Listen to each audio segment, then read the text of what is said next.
Hi, good day. I'm talking to you from my ryokan, traditional inn that's kind of in the middle of this urban landscape that I find myself in.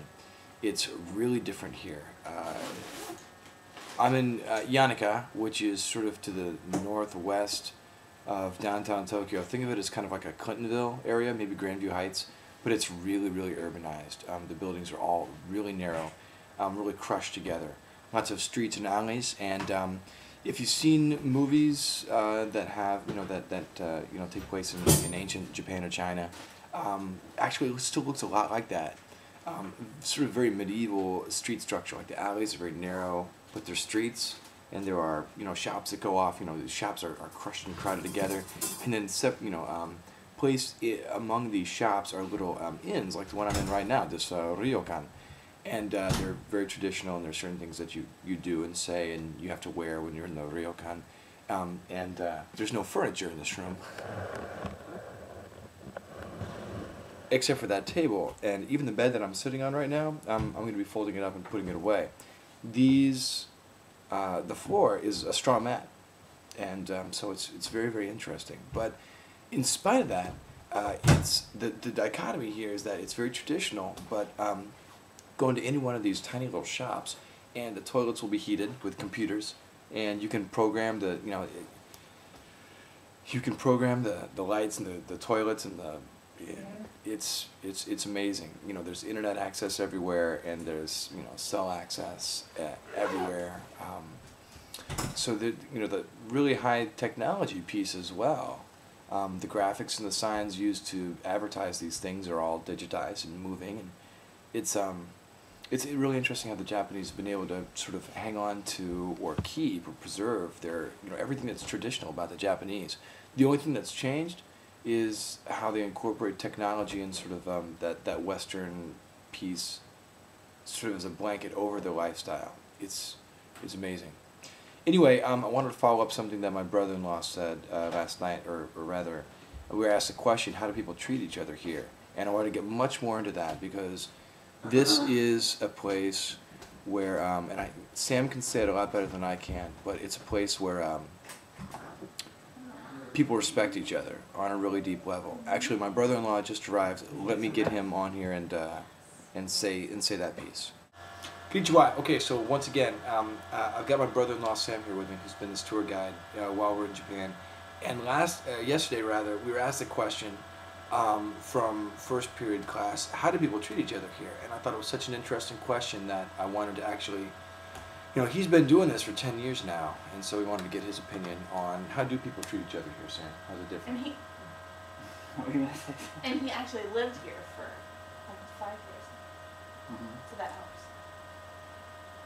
Well, like I was telling you the other day, one of the main differences about the way people treat each other here in Japan and in the States has to do with when you're communicating with each other in the States. Usually what's at the forefront of your mind is making sure that your point or your idea or your opinion is being communicated and expressed, and so it's much more about you.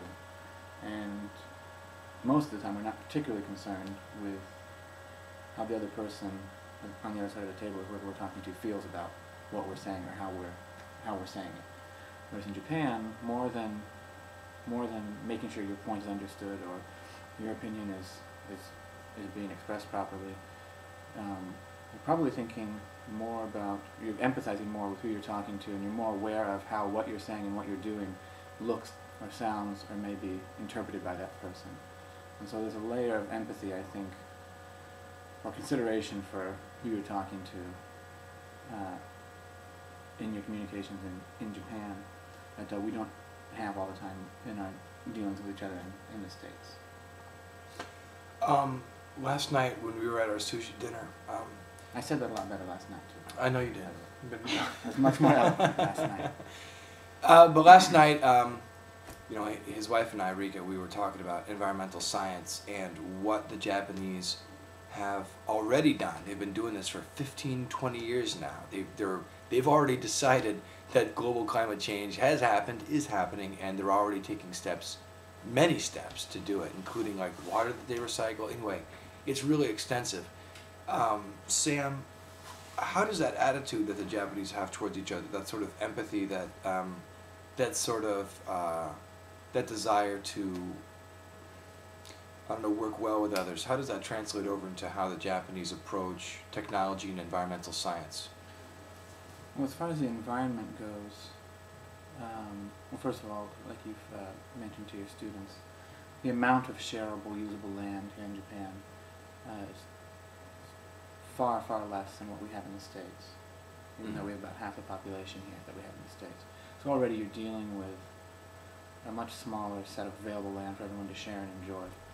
And so on top of that, so all these public spaces, whether it's a park or whether it's a curb, when it comes to keeping things environmentally sound and clean and sustainable, it's mostly done with the idea that this is everybody's space, it's not just mine. So it's preserved by the group for the group.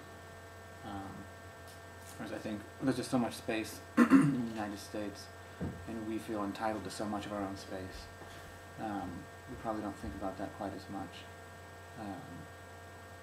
So it's mostly born of a need for everyone. If we're going to, 20 million of us are going to live in this space the size of, what is this relative? It's probably the actual size of Tokyo geographically. It's probably not much bigger than Columbus in terms of the land mass or the area. So if you imagine trying to get 20 million people to live in and enjoy and keep that space clean and environmentally sound, requires a tremendous amount of teamwork and agreement as to how we're all going to behave. Effort, right. And I haven't seen any trash since I've been here in Tokyo. And this 30 million people, even here in Yakana, in this sort of really crowded area, there's no litter on the ground.